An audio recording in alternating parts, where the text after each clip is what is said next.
todos los que están aquí. ¿Cómo están? Buenas noches. Hola Elizabeth, ¿cómo estás? Hola Yatsana, ¿cómo estás? Buenas noches para todos. Voy aquí a dar inicio. Hola. Acá veo algunas personas hermosas conectadas.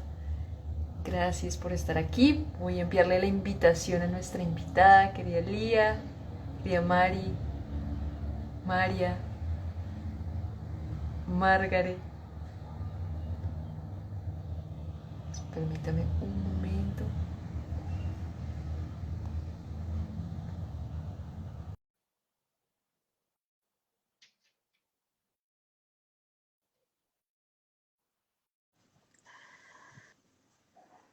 A ver.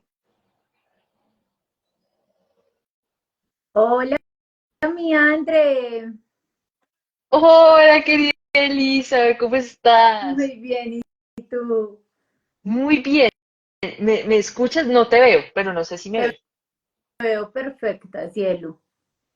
Listo, entonces espérame, voy a confirmar acá una cosa para ver si nos pueden confirmar las personas que están llegando, si nos están viendo. A ambos. Claro que Y también si nos están escuchando, claramente. Ah, sí, ya te veo. Ya, aprendí las dos cámaras para tener. Muchas gracias. Bueno, mi querida Elizabeth, qué alegría tenerte aquí. Muchas gracias de antemano por aceptar esta bonita invitación. Gracias por ser parte de este bonito proceso que también ha sido muy de sincronicidades y de construcción. Así que de antemano te agradezco mucho. Y bueno, a las personas que están aquí también conectadas, que estaban muy contentas de poder tener también este espacio, tanto para tu comunidad como para la que estoy creando también, especialmente pues en algo más consciente. Entonces, bueno, mi querida Elizabeth, cuéntanos un poquito de ti, quién eres para las personas que de pronto no te conocen aún, lo haces. estar aquí contigo, con toda tu comunidad, con toda nuestra comunidad. Acá encantada de poder compartir un tema tan maravilloso como es la crianza y tan importante porque es la base de los seres humanos, ¿cierto? Como donde empezamos todo el camino, así que me honra a mí recibir esta invitación, me honra acompañarte en este proceso. Y bueno, ¿quién soy?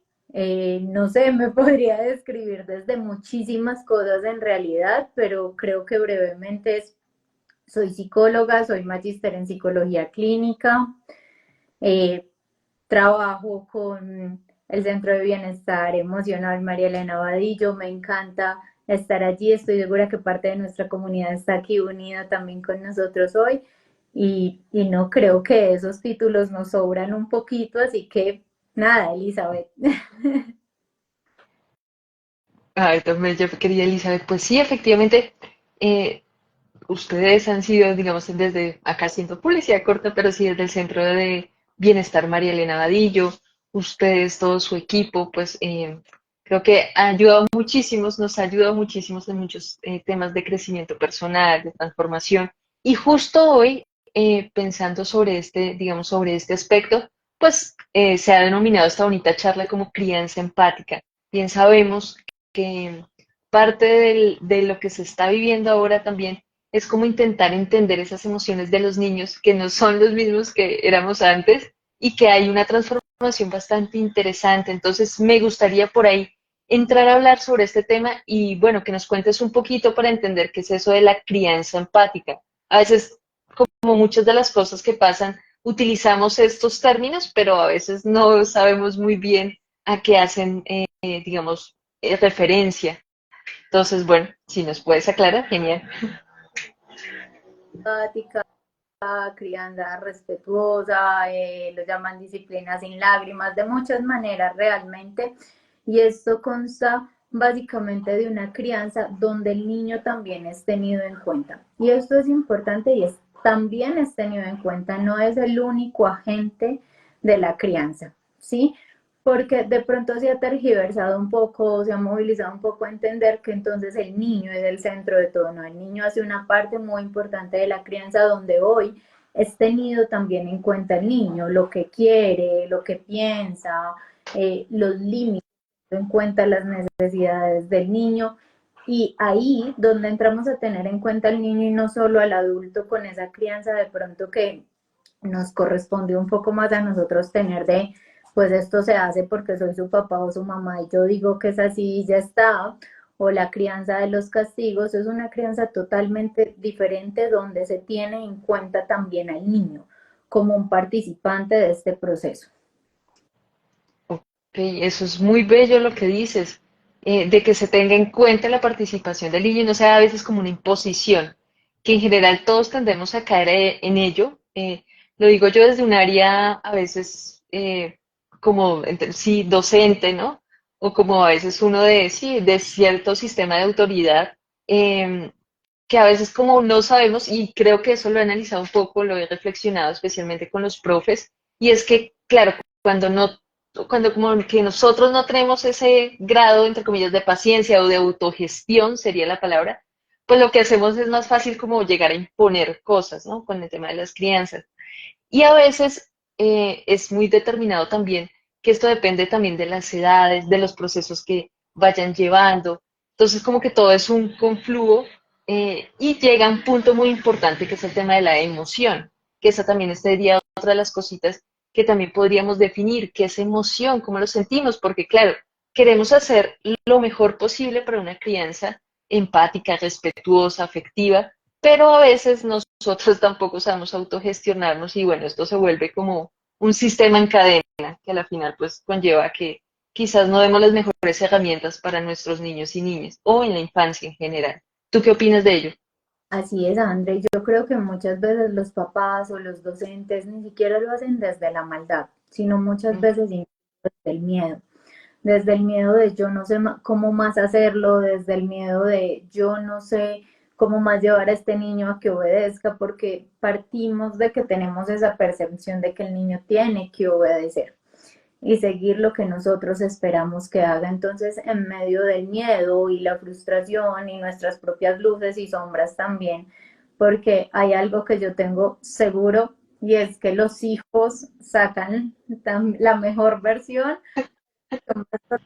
dolorosa y la no trabajada, ¿cierto? Entonces, esto pasa muchísimo con los padres, pero también pasa con todas las personas que tienen relación con los niños. Y es que venimos nosotros de una crianza donde es figura de autoridad y ya está, y es porque soy la figura de autoridad y nos cuesta mucho ponernos en una postura de escuchar al niño, de entenderlo, porque simplemente lo hemos minimizado, como que no sabe, que va a entender, y al creer que no sabe y no puede entender, pues lo relegamos a un lugar de no prestarle atención. totalmente, totalmente. Mira que tú dices estas palabras y de paso yo también voy como autorreflexionando en muchas de las situaciones que pues pasan en el día a día. Y hay otra cosa que también se genera aquí, es a veces el cotidiano, ¿no? La monotonía, entre comillas, como ciertas rutinas que uno ya va estableciendo, pero también es cierto que hay un pequeño bache y es el tema de la comunicación, porque una vez son cosas que uno siente, pero uno como que no sabe expresarlas y va a la formación de hablar o muy fuerte o muy duro o inclusive necesariamente con el lenguaje corporal, pues ya es muy expresivo sobre ciertas características que uno puede, digamos, decirle a este niño, a esta niña.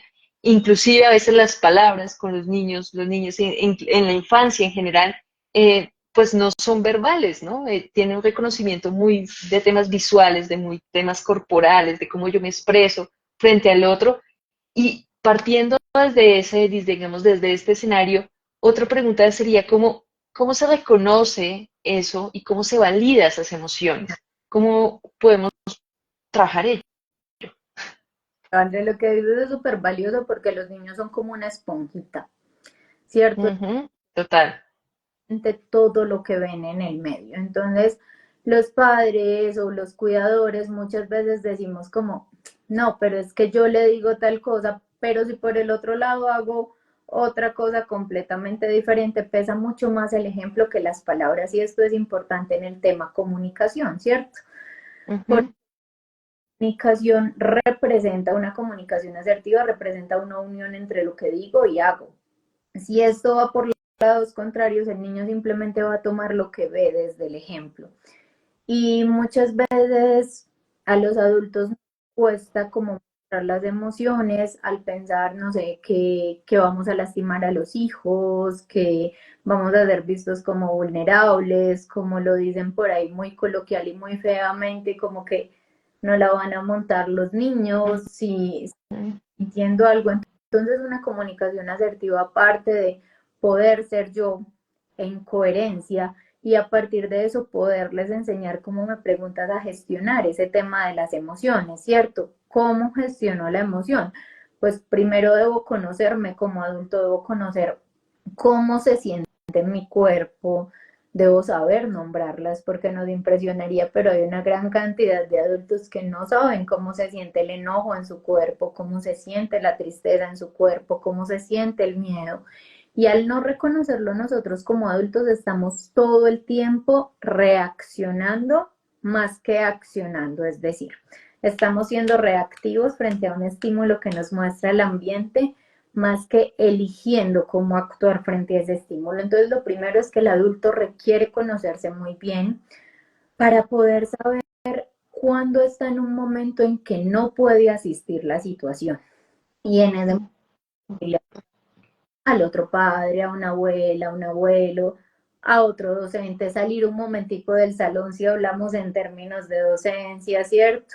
Ir a respirar, o si somos padres, finalmente es como tomar un momento y entender que no todo se tiene que resolver en ese momento inmediato y esto también es muy importante. Al niño no es que se le olvide lo que pasó, sino que muchas veces decimos como, es que si no lo resuelvo ya se me pasa. Bueno, si se te pasara que no había que resolverlo de esa manera, ¿cierto? Entonces, Sí. lo primero es como la gestión del adulto para que a través de la gestión del adulto podamos enseñarle al niño, oye, cómo se siente el enojo en tu cuerpo, cómo se siente el miedo en tu cuerpo, cómo se siente el amor en tu cuerpo, cómo se siente la tristeza, entendiendo que todos la sentimos de maneras completamente diferentes y con ello se puede hacer a través de herramientas maravillosas como el juego, los cuentos, las adivinanzas, entre otras que ahorita supongo que profundizaremos un poquito en ellas. Y cuéntame tú, Andrés, desde el entorno docente justo o desde la fisioterapia, ¿cómo ves tú esa gestión de emociones en los niños? Bueno, pues mira que lo que tú has dicho y lo que voy a decir va muy retroalimentado en eso, ¿sabes? Como en el tema de la corporalidad. Efectivamente, hay mucho del tema de las emociones, claramente, que inclusive yo siendo, digamos, estudiando algo muy bonito que es el campo de la fisioterapia, es el campo del movimiento corporal humano, pues a veces había dejado muy lejano el cuerpo, ¿no? Y hay un estudio muy bonito que dice que efectivamente el cuerpo sabe las sensaciones y sabe todo mucho antes que el cerebro, que la mente. Hablan inclusive de 5 milisegundos, o sea, no es que sea, pero hacen una diferencia que es muy oportuna frente a ello. ¿Y qué es lo que pasa aquí? Que efectivamente yo siento que faltan muchas estrategias y aquí hay una persona que también trabaja mucho con este tema de la conciencia corporal, que les mando un gran saludo también, y es efectivamente que nosotros empecemos a entender lo que tú dices, lo del tema del cuerpo. Entonces, algo que sí se ha intentado incluir dentro de las aulas educativas, muy propios de la fisioterapia, es empezar a trabajar mucho el arte del cuerpo, el arte de sentir, de cómo te sientes, cómo me siento. Es porque, claro, hay unos niveles con los docentes en especial que tienen a unos grupos grandes con variaciones emocionales diferentes dentro de un entorno escolar y eso aumenta mucho, digamos, este tema de estrés o de manejos, ¿no? Y no saben a veces cómo responder y se tienen que alejar o se tienen que, o hay un momento que explotan. Entonces sí, es bonito estas herramientas mediante el baile, por ejemplo, muy importante, algo que también estamos intentando incluir dentro de estos procesos es el tema de la respiración, que es una de las cosas que es fundamental y muchos no sabemos cómo respirar. Yo diría que casi la mayoría no sabemos respirar de una forma adecuada, o sea, no permitimos esa oxigenación. Entonces creo que, por ejemplo, desde fisioterapia utilizamos estas herramientas para ir abarcando más a ese cuerpo, a esa conciencia, que a veces no es que sea compleja, pero uno como que va en piloto automático. Y pues digamos que por ahí entramos en esa estrategia, que trabajando primero con el docente y luego sí, así podemos trabajar con el niño, porque como tú bien dijiste, querida Elizabeth, pues ahí está ese tema de la esponja, de la imitación que también tiene el chico o el niño con esa situación. Y a veces también, que es otra pregunta que también me gustaría hacerte, es que no es engancharnos, ¿no? Porque esa es la otra. Me ha pasado que hay una situación dentro del aula de clase con el niño que tiene una rabia, que, algo que no sabe cómo expresarlo y lo hace, ¿sabes cómo? Corporalmente. Entonces bota las cosas, empuja al otro, en ocasiones a veces puede también empujar a la docente, al padre, a la madre, etcétera, y es como esa reacción, y nosotros como de alguna forma primitiva, también eso está ese momento de hacer como ese choque y no entendemos, entonces se vuelve una bola de nieve. ¿Tú cómo ves eso, no? Que a veces, yo lo he visto mucho, a veces es muy corporal, más que verbal en su totalidad. Ah, ¿Cómo lo ves en esa estrategia? discúlpame. Acá entran muchas cosas en juego y es Ujú. apenas está aprendiendo realmente a conocer sus emociones, ¿cierto? Entonces el niño vive las emociones de una manera muy intensa. Todas las vive como de una forma muy intensa, pero no es porque quiera hacer mal, simplemente es porque está conociendo sus emociones, está conociendo cómo funcionan en él. Y al adulto muchas veces le toca las heridas, muchas veces le toca las Ok, creencias, muchas veces le toca como el lugar que cree tener como adulto. Es muy común escuchar en terapia como es que yo soy el papá y me tiene que respetar, pero cuando tú hablas con los chicos un poco, te dejan saber como ya un poquito más grandes, un poco más adolescentes y dicen sí, pero es que el respeto también se gana y uno va un poco ese tema y es que cuando le tocan o le oprimen la herida al adulto de es que las mamás funcionamos de X manera, es que los papás funcionamos de X manera, es que los niños tienen que funcionar de esta manera, o a los profes, o le tocan la herida, porque es que nos tocan un dolor a nosotros, de que nos empezamos a sentir impotentes, desbordados, simplemente porque no está ocurriendo como queremos. Entonces, hay que entender que ellos apenas están aprendiendo a experimentarse, apenas están aprendiendo a reconocer sus emociones. Entonces, nuestro trabajo, más que ser reactivos desde nuestro dolor, desde nuestra herida, desde lo que no conocemos de nosotros, es precisamente acercarnos y permitiéndonos ver lo que requiere el chico o la chica, ver si en ese momento quiere que nos acerquemos, requiere un abrazo. Es el peor momento para racionalizar y esto es importante y es que muchas veces durante los estallidos emocionales de los chicos intentamos racionalizar con ellos y esto no es un momento en el que la razón vaya a poder entrar muy bien, ¿cierto? Es como, Pepito, sí.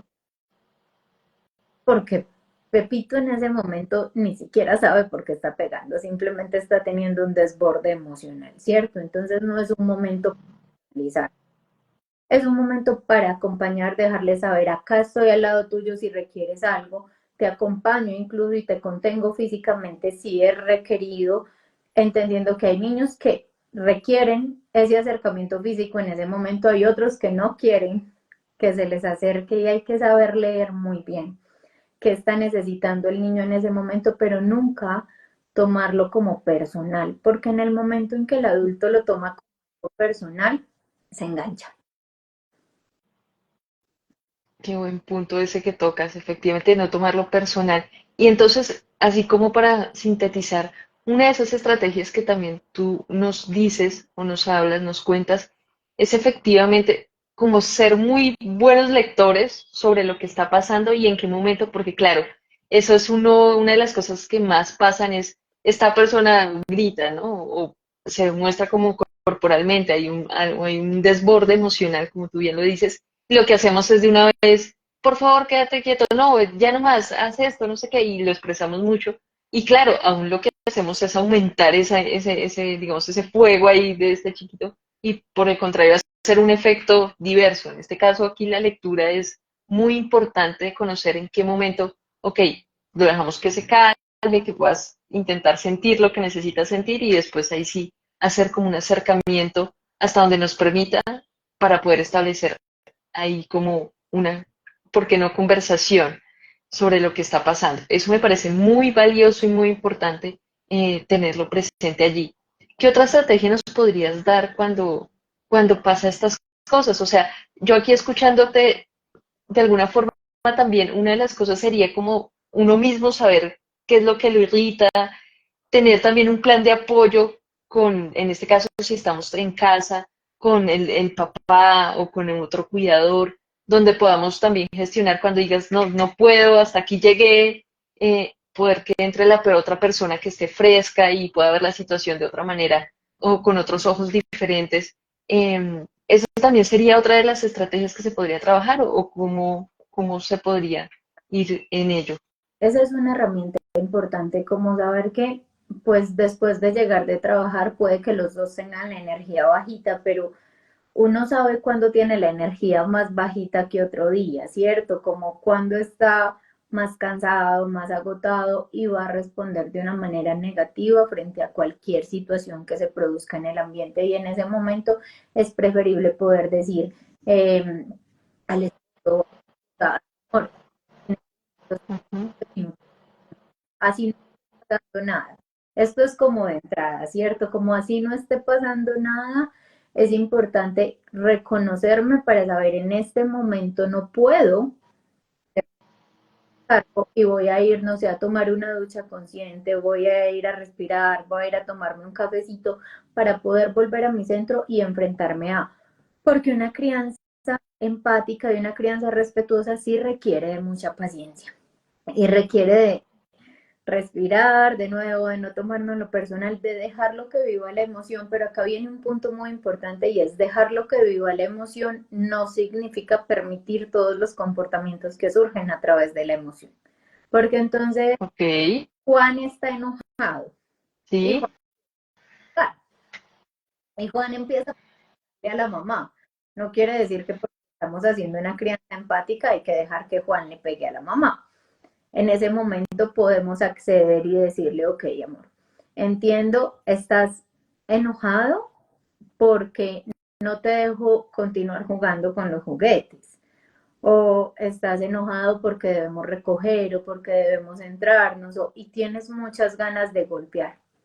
Puedes golpear esto y, por ejemplo, entregarle una almohada, por ejemplo, entregarle una crayola o un color para que raye fuertemente en algún lugar, porque esta también es una tarea que se tiene que hacer como adultos al acompañamiento de los niños y es, no solo es decirles, así no me parece que se haga, sino cómo sí puede expresar la emoción. Ok. Muy buen punto ello. Ok. Eso es la otra de las preguntas que se vendría a trabajar allí, ¿no? Y es, efectivamente, que crianza empática no quiere decir que hay que ser permisivo, porque eso es lo otro. A veces ya nos vamos al otro polo, ¿no? Opuesto, que es la permisividad.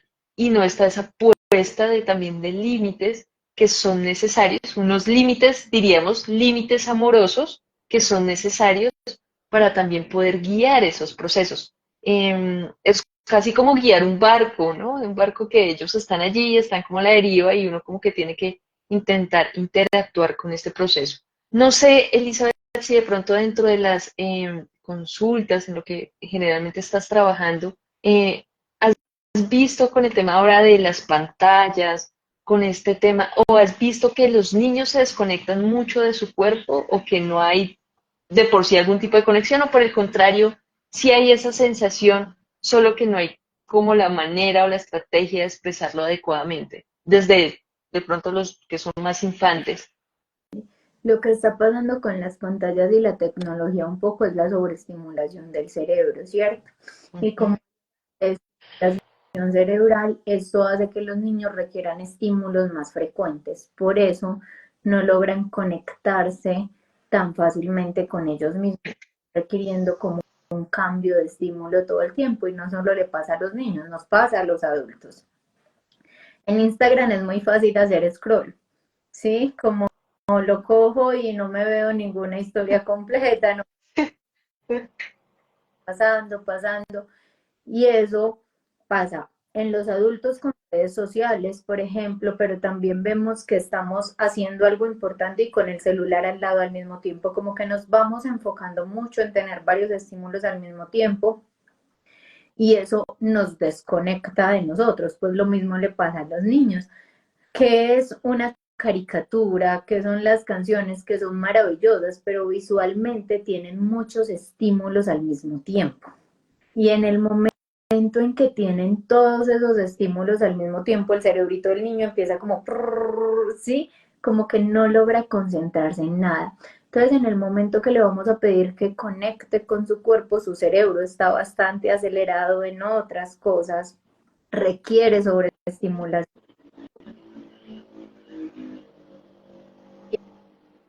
Esos niños que empiezan a ser como muy activos, no se quedan sentados en el salón, pero en parte es porque es que quiero aquí, quiero aquí, quiero acá. Y eso es natural de los niños, pero de igual manera la sobreestimulación está haciendo que no se hallen en ningún lugar. Entonces, en el momento en que no se hallan en ningún lugar, habría que llevarlos ya a prácticas como mindfulness, que se puede hacer desde niños muy pequeñitos.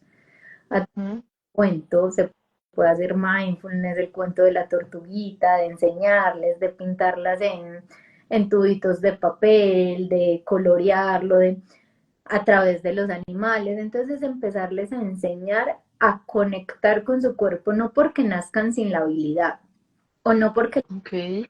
ya les atrofia la habilidad 100%, sino porque requieren de una sobreestimulación. Entonces es volver a llevar el cerebro un poco a bajar las revoluciones y en ese momento que las baja, volver a conectar con él o con ella misma para poder saber qué siente.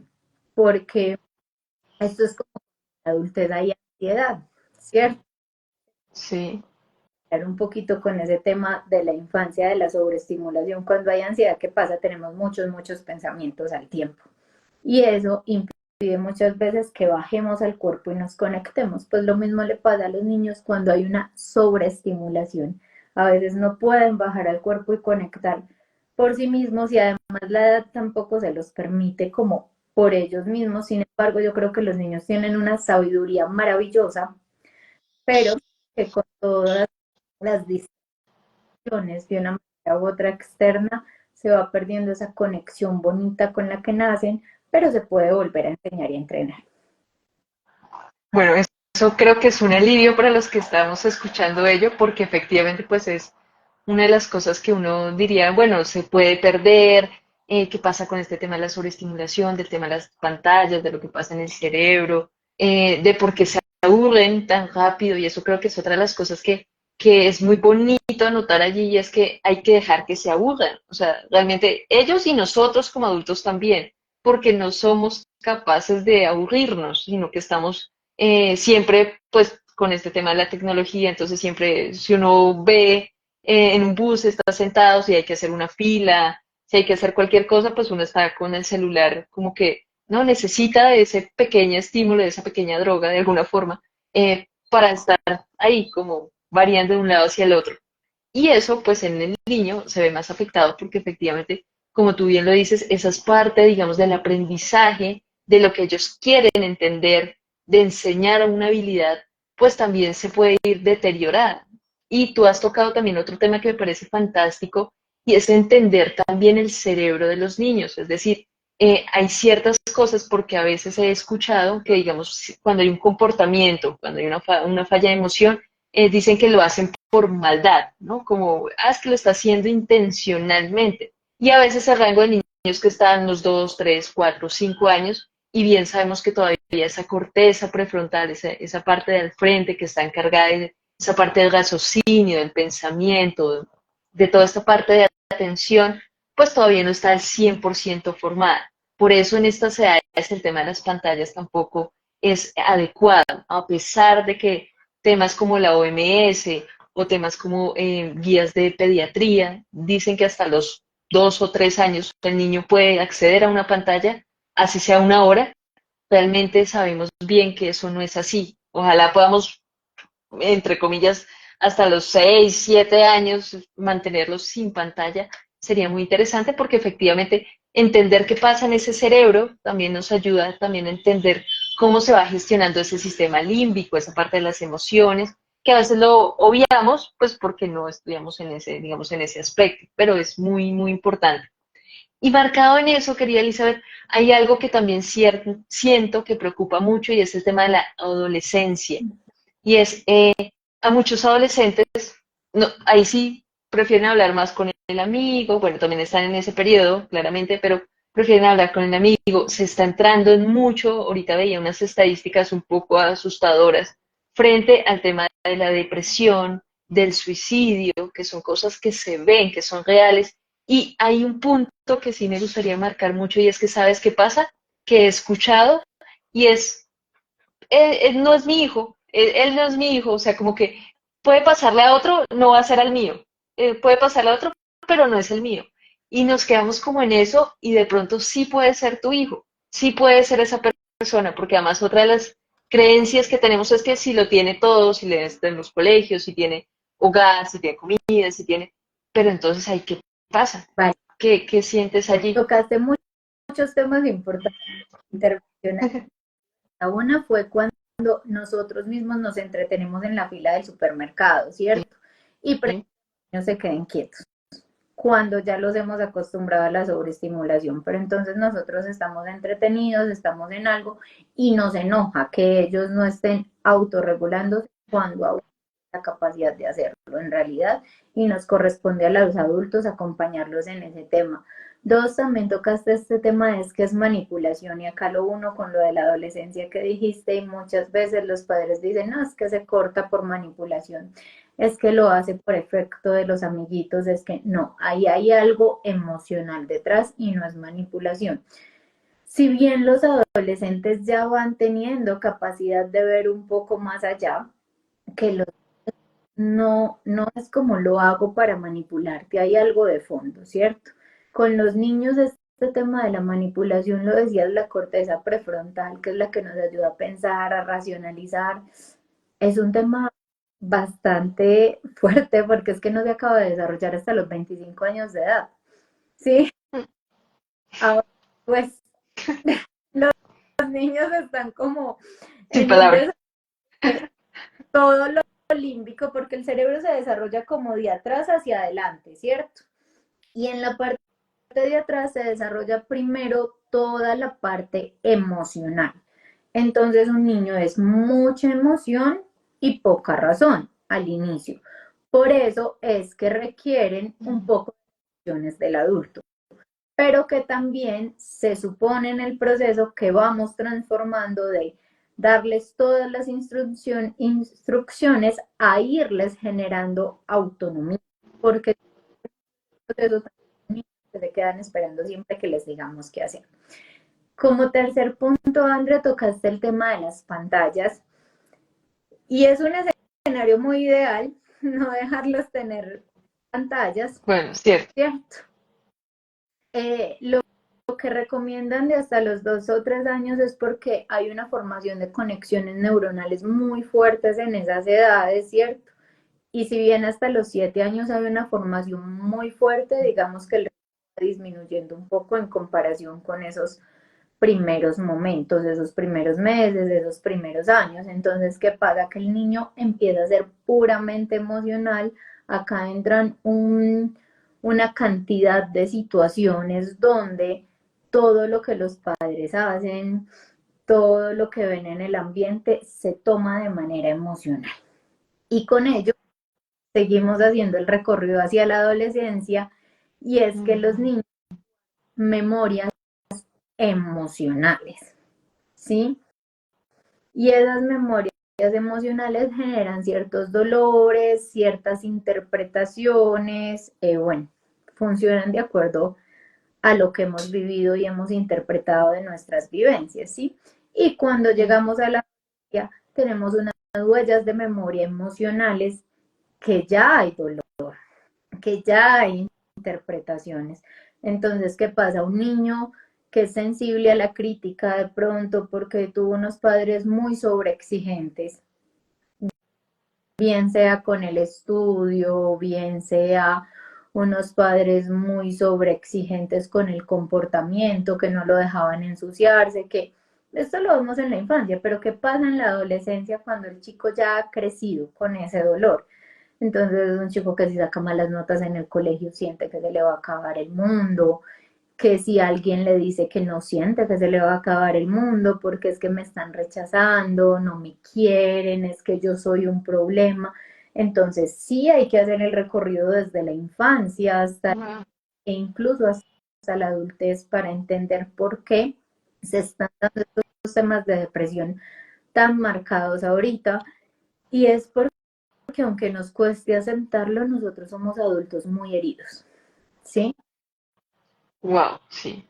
Que cada vez estamos tomando más conciencia y cada vez estamos haciendo más trabajo en nosotros, pero somos adultos muy heridos, adultos en una sociedad que decimos, pues es que si a mí me dieron pelas y no me pasó nada y aquí estoy, pues estamos bien, ¿cierto?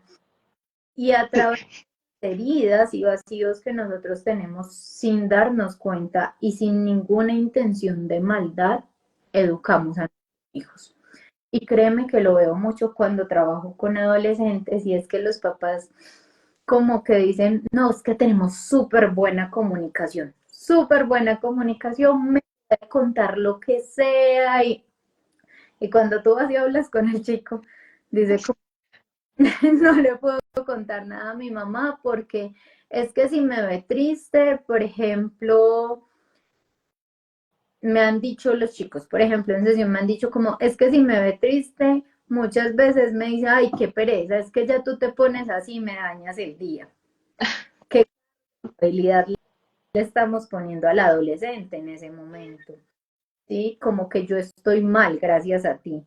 Y cuando el chico está transitando una emoción. Otras cosas que he escuchado también en sesión son como, no, yo le cuento las cosas o yo le digo mis necesidades y me dice, "Ay, ya deje la bobada, que es que esos no son motivos para sufrir". Y acá entonces entra un tema muy importante y es entender que estamos en etapas evolutivas súper diferentes, Total. catastrófico que se le caiga la torre de bloques. Sí. Y es un mundo. Y para el adolescente es un mundo, una ruptura amorosa. Pero a ver, todos pasan así. Nuestra primer ruptura pensamos que se nos iba a acabar el mundo. Pensamos, Que ni va a ver más allá. pero como que ya transicionamos eso y se nos olvida un poquito. Entonces, cuando el adolescente nos lo cuenta, lo minimizamos. Es como, ya, mi amor, tranquilo, te vas a dar cuenta que van a venir más. Sí, van a venir más, pero eso al adolescente no le importa en el momento. Él quiere que...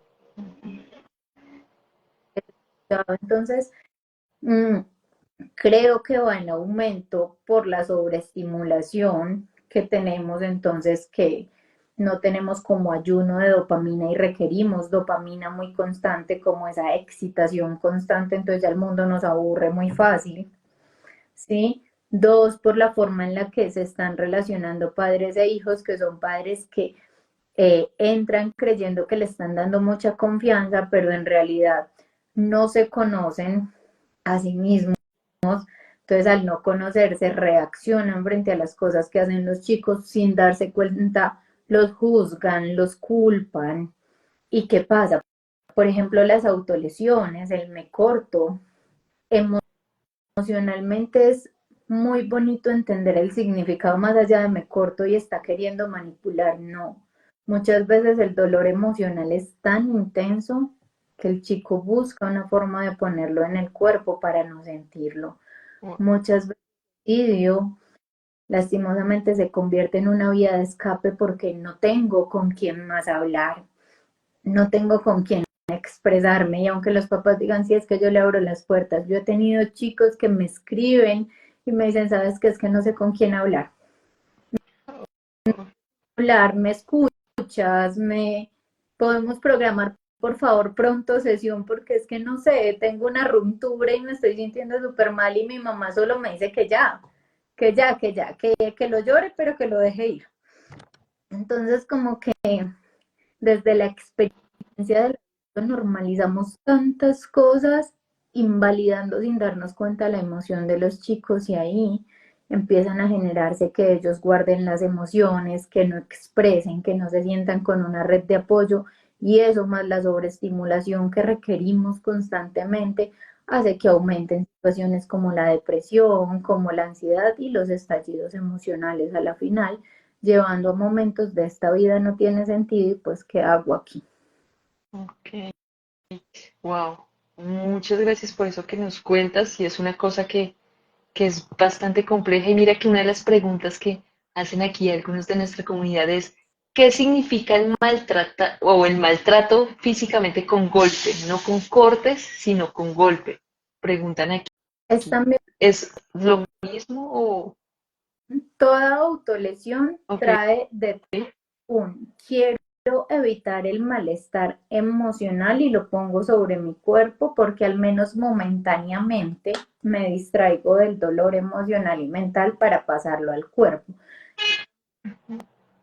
como un autocastigo, ¿sí? Como que si estoy pensando en el tema que yo doy, entonces me puedo golpear como por autocastigo. En muchas ocasiones sintiendo que me tengo que lastimar a mí porque lo que estoy haciendo no va bien. Ahora, estos son muy visibles. Eh, las cortadas, sí, los golpes, como lo que... de autocastigo, la comida. Cuando comemos eso, muchas veces nos estamos autocastigando y tenemos un montón de cosas emocionales debajo que no hemos visto.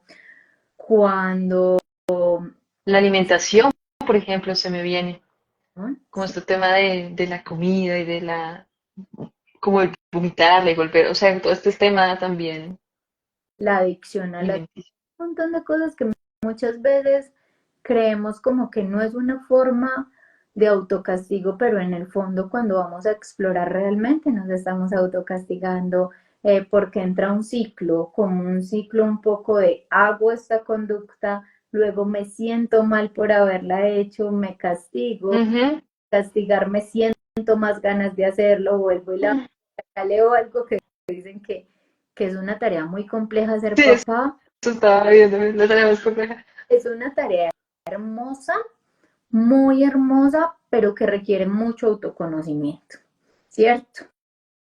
Porque es que muchas veces en realidad no estamos viviendo la relación con los hijos. Y sé que esto suena, Ujú. pero muchas veces Sí, viviendo la relación con los hijos, sino la relación con nosotros mismos proyectados en los hijos.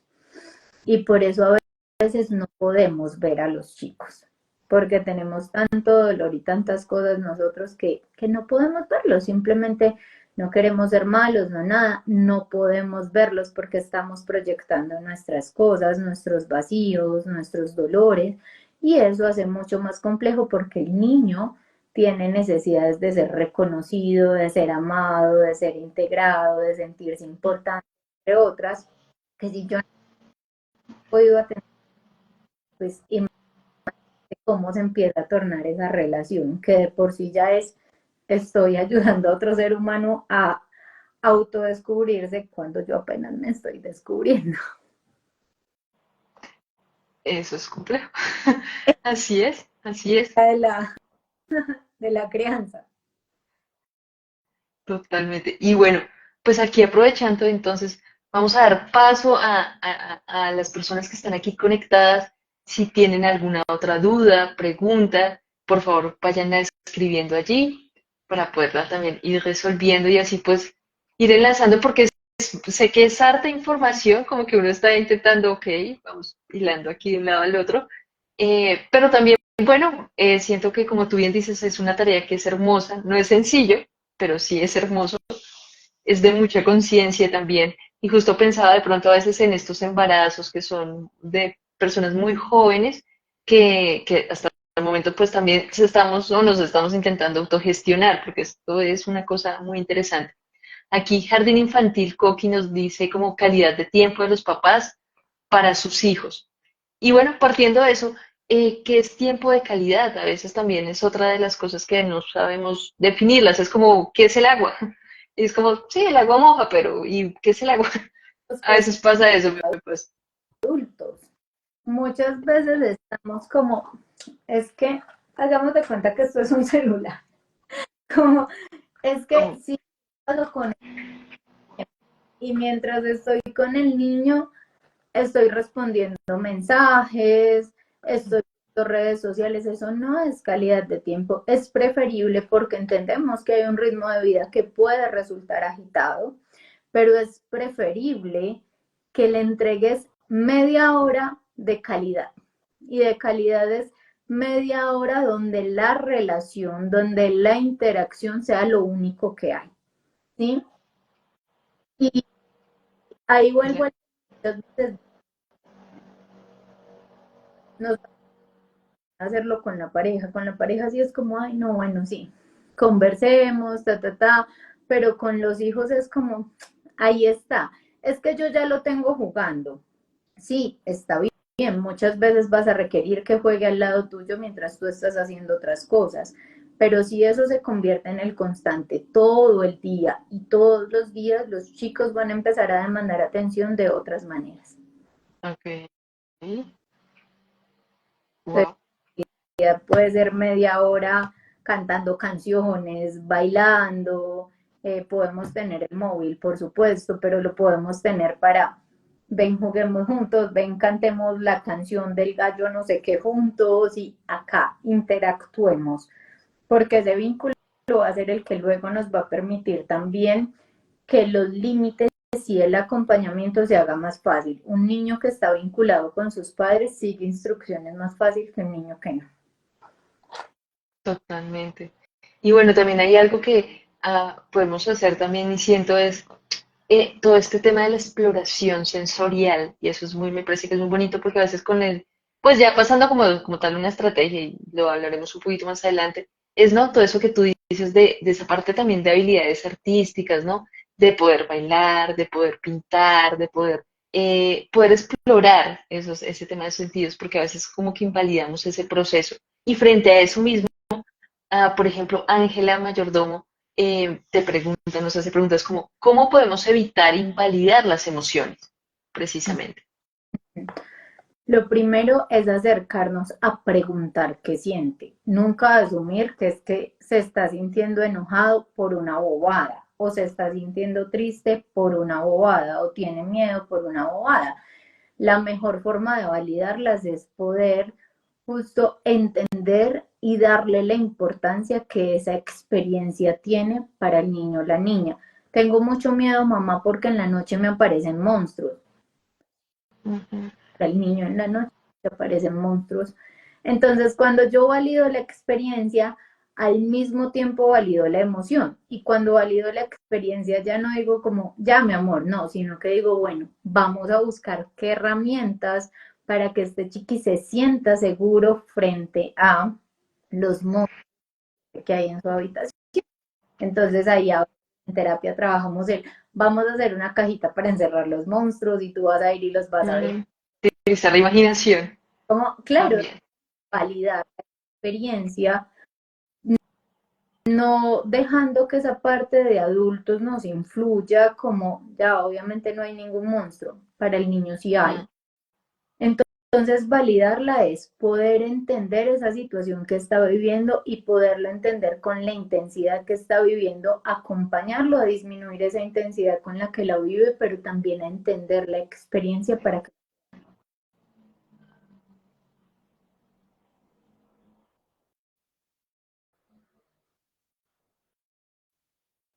y ahí no te escucho. No sé si solamente soy yo. André, Ya te tenemos otra vez nuevamente. Vale, ¿dónde nos quedamos? En experiencia, fue la última palabra que escuché. Cómo invalidar la experiencia que está viviendo, la intensidad que vive con esa experiencia,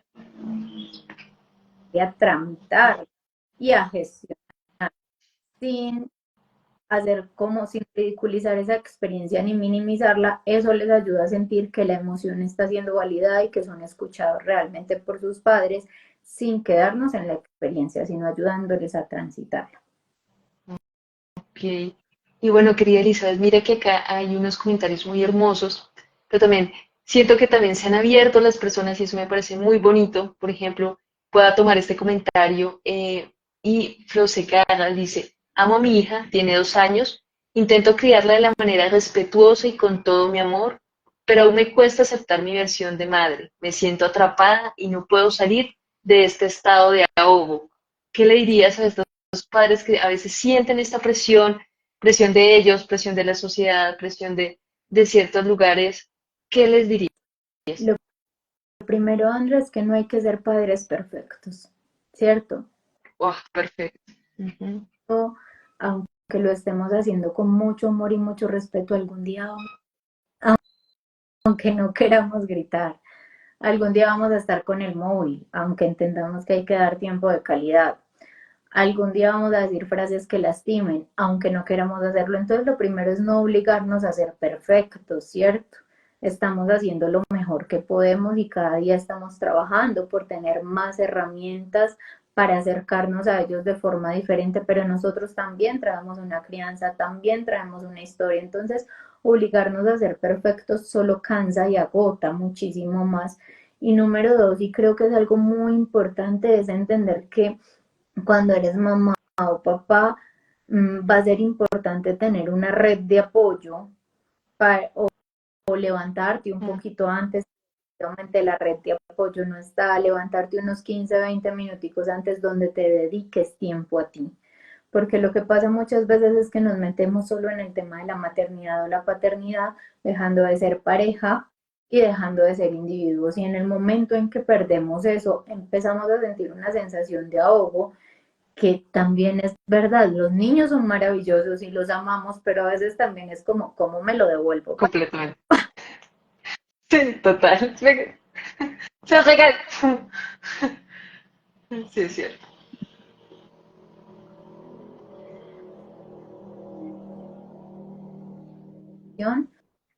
Entendiendo que nos acercamos más a esa versión que queremos ser en la maternidad o la paternidad, pero sin exigencias o expectativas tan fuertes también con nosotros mismos. Y bueno, así ya para ir cerrando, voy a hacer otra pregunta que me dicen que me parece también muy interesante y es, em, María Piedradita nos dice, y también se hace difícil cuando una de las parejas llega con hijos y cómo esa pareja externa tiene que adaptarse también o intentar entender la emoción del niño. Entonces se hace como la pregunta de cómo se puede adaptar esa emoción de una pareja externa cuando llega y tiene un hijo y uno llega y como, bueno, ¿qué hago? ¿Qué hago si no soy padre, madre, no lo viví yo? ¿Eso crees que cambia? Yo ¿Cómo lo ves? un poquito porque a la final pues no estuvimos con ellos, no vimos todo el proceso, pero también en el momento que elegimos una pareja con hijos, sabemos que Ok. parte como de ese paquete que estamos eligiendo, ¿cierto? Y en el momento que estamos eligiendo esa persona que tiene hijos, estamos eligiendo entrar a respetar también un espacio y unas personas que hacen parte de ese equipo que estoy eligiendo, porque yo no estoy eligiendo solo a mi pareja cuando tiene hijos, estoy eligiendo a mi pareja y a sus hijos. Pero acá sí es muy como si bien no nos convertimos en la mamá o el papá de esos chicos, sí es muy importante que el otro también nos brinde un lugar de respeto, porque si van a estar en la casa con nosotros, sí, pues tampoco pueden invalidar esa figura como de respeto, esa figura de crianza y dar como sostener un vínculo amoroso con ellos que los niños y los adolescentes incluso son hermosos, ellos están muy abiertos a vincularse con uno, pero no desde la exigencia, sino desde el Mm, vínculo. Tú empiezas a sentarte con un niño o un adolescente desde sus gustos, desde sus intereses y con mucha paciencia y amor, paso a paso te va a dejar ir entrando, pero no podemos irrumpir como a la fuerza. es muy cierto. Qué bonito eso que tocas también. Y bueno, a veces también por ahí pregunta como siendo tía o abuela, ¿cómo podría contribuir en la crianza empática de los niños? Esa pregunta Está bueno, está bueno. depende, porque depende qué papel jugamos nosotros en ese cuidado de ¿Qué los niños, tan cercanos? Como que tan... qué tan cercanos. o, Soy la abuelita que los cuida todo el día, puedo hacer o un es trabajo una... hermoso. Soy la abuelita que lo ve cada 8 días o la abuelita que lo llama por celular o va a ser un poquito más compleja esta experiencia, ¿cierto? Porque las personas con las que estoy viviendo todo el tiempo serán sus padres. Pero ¿cómo acercarse? Siempre, por ejemplo, abriéndonos a que nos hablen de sus emociones, mostrándoles que estamos ahí, que los acompañamos, que si pasa algo los escuchamos, siendo la tía o la abuela que les brinda ese apoyo y les brinda esa comprensión y ese acompañamiento, que establece límites y no va en contra de las reglas de los padres, pero explica los límites, les ayuda a los chicos a entender y a procesar ciertas cosas que a veces los padres no ayudan a procesar. Entonces se puede jugar un rol muy bonito, pero también depende un poco del tiempo que compartimos con ellos. Ok, listo. Pues bueno, mira, tenemos, hay mucha información, creo que no podría hablar más de estas herramientas, de estas cosas, pero sí, bueno, para finalizar, ¿qué nos dirías de último? ¿Qué herramientas nos podrías dar como así contextualizado para estos padres, madres, cuidadores también, ¿no? Y también para esta otra parte que está, esa parte de la educación, de estos educadores. ¿Qué podrías decirnos allí? Empezar a educar las emociones desde el inicio, como Ok. más que educar, enseñar a reconocerlas desde el inicio. Podemos hacer juegos con caritas, podemos hacer juegos con el cuerpo, como decías ahorita, a través de la danza, a través de los dibujos. Lo primero es enseñarles a reconocer la emoción, ¿cierto?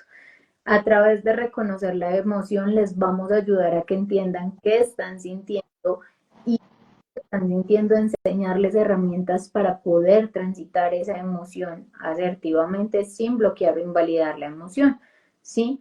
Y por otra parte, mmm, no negarles la capacidad de Sí. sentir, no engancharnos nunca en ningún momento, lo que ellos hacen no tiene que ver con nosotros, son niños, están explorando, están viviendo y requieren una orientación, pero cuando entramos a hacerlo desde el dominio, lo que vamos a conseguir es todo lo contrario. Entonces, como recomendación, enseñarles a ver y a reconocer sus emociones, a herramientas para transitarlas, que hay muchísimas, desde el mindfulness, los cuentos, títeres, hay muchísimas para trabajar con niños desde pequeños. Y si ya son adolescentes, pues construir como ese vínculo que de pronto puede ser un poco más complejo ya en la adolescencia, pero se puede construir ese vínculo desde el acercamiento respetuoso y amoroso, entendiendo que ya no somos el centro de la vida de los chicos. Para los docentes y para el resto de personal es como también abrirse a entender que cada niño es un mundo y que si bien es más difícil en un aula de clase, porque son muchos, Ujú. respetamos la particularidad de cada uno, se puede lograr cosas maravillosas. Wow. Pues bueno, muchas gracias por este bonito tiempo y creo que acá hay algo importante que hay que recalcar y es, porfa, ¿dónde también pueden acceder contigo a temas de terapia o en general en el Centro de Bienestar María Elena Vadillo? Porque hay preguntitas que habían sobre, bueno, ¿cómo hago para yo gestionar mis propias heridas? Ya he encontrado algunas, pero no tengo las herramientas y creo que aquí, pues efectivamente, este tema trasciende un poco más allá, más a un aspecto individualizado muy propio, que es muy bonito que ya por lo menos tengamos ese reconocimiento. Y bueno, ahí sí, cuéntanos un poquito más sobre este aspecto, Gracias. donde te pueden contactar y demás. Tan personal es este por el que estamos haciendo live. Y cómo se Elizabeth García, va. Ah, bueno, lo estamos haciendo desde Fisio, pero hoy aparezco como invitada. yo te dejo para que compartas ahí y lo dejo. Listo. Y en el centro nos pueden encontrar como maria.elena.vadillo en el Instagram, donde hay mucho material gratuito también y a través del cual pueden acceder a las consultas, cursos, talleres, tenemos mucha información como adicional allí, mucha que está gratuita, otra de pago, desde cursos, sesiones uno a uno, videos, cápsulas, así que nada, los invitamos a que nos sigan ahí y que puedan acceder a todo este material. En YouTube también aparecemos como María Elena Vadillo, ahí tenemos algunos videos acerca de heridas de infancia y algunas cápsulas para identificarlas y empezar como a trabajar en transformar ese niño interior, pero por supuesto, si quieren profundizar en eso, acá estoy con todo el amor abierta y dispuesta a acompañarlos en ello y estaré encantada. Ay, qué bonito. Pues muchas gracias por esta información. Sé que para todos fue muy valioso, muy pertinente. Y bueno, nuevamente expresar mi agradecimiento claro y profundo por permitirnos este espacio, no solamente también a ti, sino a las otras personas que contribuyeron para podernos conectar, en este caso a Fran Suri, a muchas personas que están allí, que de verdad les agradezco de alma a alma. También a estas personas que están viéndonos, que están conectadas, que quieren entender un poco más. Lo que hacemos es poder llevar esta información para difundirlo en pro de la infancia, de entendernos un poco más, entendernos, pero también entendiéndonos en estos momentos de una forma un poco más consciente y más amorosa. Así que te agradezco muchísimas gracias por estar aquí. Bueno, espero que otras volvamos a poder hablar de más temas, que acá seguramente salieron más, ya tengo más preguntas, pero darían como para miles de charlas y poder gestionar más esto. Muchas gracias, mi Andrea, a ti por la invitación. Me honra estar aquí contigo, con toda la comunidad y por supuesto, muy aterrizados los temas, como que toda tu comunidad, si deseas que te haga preguntas sobre temas específicos y cuando tengamos como un repertorio, nos vemos nuevamente para también ir como dando respuestas a esos interrogantes, entendiendo que hay cosas que hay que trabajarlas en terapia y que hay que profundizar mucho más y que estos espacios se convierten como en un espacio inicial para vernos y hacernos como un llamadito de atención, pero que hay cosas que hay que ir más profundo de igual manera. Así es, así es. Pues bueno, para todos que tengan una bonita noche, pásenla bien y bueno, estamos viéndonos pronto. Muchas gracias. Chao, chao. Chao, chao.